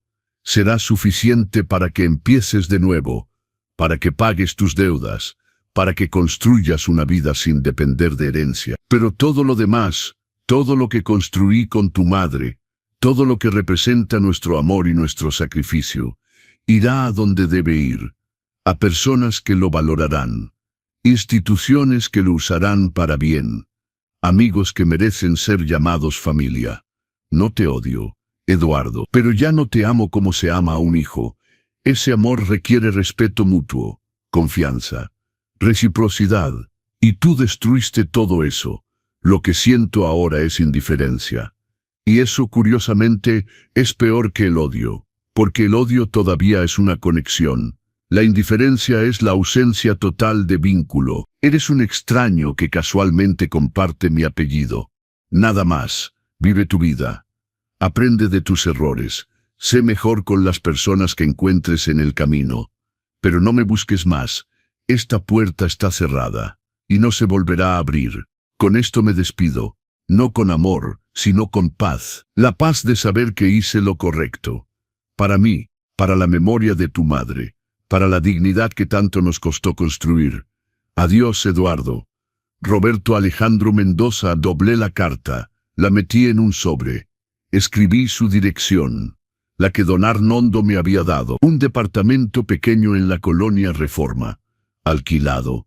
Ya no es dueño de nada. Las consecuencias de sus acciones. Caminé hasta el buzón de la esquina. Era temprano. Las calles apenas comenzaban a despertar. Vendedores preparando sus puestos. El panadero abriendo su negocio. El aroma de pan recién horneado llenando el aire. Metí la carta en el buzón. Escuché el sonido suave al caer. Y con ese sonido una puerta se cerró definitivamente. No sentí tristeza, no sentí alivio, sentí completitud, como cuando terminas de cocinar un platillo complejo, cuando el último ingrediente está en su lugar, cuando sabes que hiciste todo exactamente como debía hacerse. Caminé de regreso a casa lentamente, disfrutando la nana, los colores de Oaxaca despertando, verde de las bugambalias, rosa de las jacarandas, azul del cielo que promete un día hermoso. Cuando llegué, Felipe ya estaba esperando en la puerta, con su canasta de mercado, sonriendo. ¿Listo para los tamales, don Roberto? Listo, compadre, listo. Pasamos el día en la cocina, como prometimos. nixtamalizando el maíz, preparando el mole desde cero, cortando hojas de plátano, armando cada tamal con cuidado, con amor, con respeto por la tradición. No hablamos de la carta. Felipe sabía. Me conoce desde hace 50 años. Sabe cuándo hablar y cuándo solo estar presente. Esa es la marca de la verdadera amistad. Terminamos al atardecer. 4 docenas de tamales perfectos. Los envolvimos. Algunos quedaron para nosotros, el resto los repartimos. A doña Lucía, la vecina de 90 años que vive sola y siempre tiene una palabra amable. A don Jorge, el librero de viejo que me consigue ediciones antiguas de libros de cocina. A la maestra Cordero, mi abogada, que peleó por mi dignidad. Al doctor Ramírez, que certificó mi cordura cuando otros querían declararme incapaz. Cada tamal entregado con gratitud, con reconocimiento, con amor, porque esa es mi familia ahora, no de sangre, de elección, de respeto mutuo, de cariño ganado, no impuesto. Esta noche, después de que Felipe se fue, me senté en el patio, con una taza de chocolate caliente, el de tablilla tradicional, batido a mano hasta que hace espuma. Las estrellas comenzaban a aparecer, una por una, como siempre, como lo han hecho durante millones de años, indiferentes a nuestros dramas humanos, a nuestros dolores, a nuestras victorias, y eso me dio perspectiva. En el gran esquema del universo, mi historia es minúscula, insignificante, apenas un susurro en la eternidad. Pero para mí es todo, es mi vida, mi lucha, mi victoria, y la viví con dignidad. Eso es lo que importa. Mañana despertaré nuevamente, prepararé mi café, me sentaré en el corredor, miraré las bugambalias y comenzaré otro día. Quizás cocine algo especial, quizás solo haga quesadillas simples, no importa. Lo que importa es que lo haré porque quiero, en mi casa, en mis términos, con mi dignidad intacta. Eduardo recibirá mi carta en unos días, quizás responda, quizás no. Ya no me importa, su respuesta no cambiará nada. La puerta está cerrada, la decisión es final, y yo estoy en paz. A los 87 años finalmente aprendí la lección más importante, que la familia no se define por la sangre, se define por el respeto, por el amor genuino, por la voluntad de proteger, no de explotar. Eduardo fue mi hijo por nacimiento, pero dejó de ser mi familia el día que eligió la codicia sobre el cariño. Y esa fue su elección, no la mía. Yo solo respondí protegiendo lo único que realmente me quedaba, mi dignidad. Si hay jóvenes leyendo esto, escuchen. Si tienen padres ancianos, respétenlos, no por su dinero, no por la herencia que algún día recibirán, sino por el simple hecho de que son seres humanos que merecen dignidad. Pasaron décadas trabajando, sacrificándose, construyendo vida, criando hijos. El mínimo que merecen es respeto, cariño, compañía genuina. No esperen hasta que sea demasiado tarde. No esperen hasta que la relación esté tan dañada que no pueda repararse. Y si ya están en esa situación, si ya traicionaron esa confianza, pregúntense, ¿vale la pena el dinero? ¿Vale la pena la herencia? ¿O preferirían tener una relación genuina con alguien que los amó incondicionalmente durante toda su vida? La respuesta debería ser obvia, pero para muchos no lo es. Y ese es el verdadero problema de nuestra sociedad, que valoramos más las cosas materiales que las relaciones humanas. Yo elegí diferente. Cuando me obligaron a elegir entre dignidad y familia, elegí dignidad, porque sin dignidad, ¿qué somos? Solo cáscaras vacías, esperando morir. Siendo útiles solo por lo que poseemos, no por quienes somos. Y yo me niego a hacer eso. Me negué hasta el final. Esta casa, esta hermosa casona colonial que compré con mi sudor y mis lágrimas, seguirá en pie mucho después de que yo me haya ido. Servirá a otros ancianos, les dará refugio, dignidad, esperanza. Y ese será mi legado. No los platos que cociné, no los reconocimientos que gané, sino la prueba viviente de que nunca es demasiado tarde para defenderse, para decir basta, para elegir dignidad sobre conveniencia. Roberto Alejandro Mendoza, 87 años, chef, viudo, padre rechazado, pero sobre todo, hombre digno. Esa será mi epitafio, y me siento orgulloso de él. El chocolate se enfrió, las estrellas brillan completamente ahora. La noche abraza a Oaxaca con su silencio sagrado. Mañana comienza otro día, otro capítulo, otro platillo por cocinar, y lo enfrentaré como he enfrentado todo en esta última batalla, con la cabeza en alto, con el corazón en paz, con la dignidad intacta. Porque al final, eso es lo único que realmente importa. No cuánto viviste, sino cómo viviste, no cuánto acumulaste, sino cuánto respetaste. A ti mismo, a otros, a la vida misma. Y yo viví con respeto, terminé con respeto. Y eso, amigos míos, no tiene precio. Buenas noches, Oaxaca. Buenas noches, Esperanza. Donde quiera que estés. Buenas noches, dignidad reconquistada. Mañana nos vemos nuevamente, para otro día, otra batalla, otra victoria, porque mientras respire, mientras mis manos puedan sostener una cuchara, mientras mi corazón lata con orgullo, seguiré adelante, con dignidad, siempre con dignidad.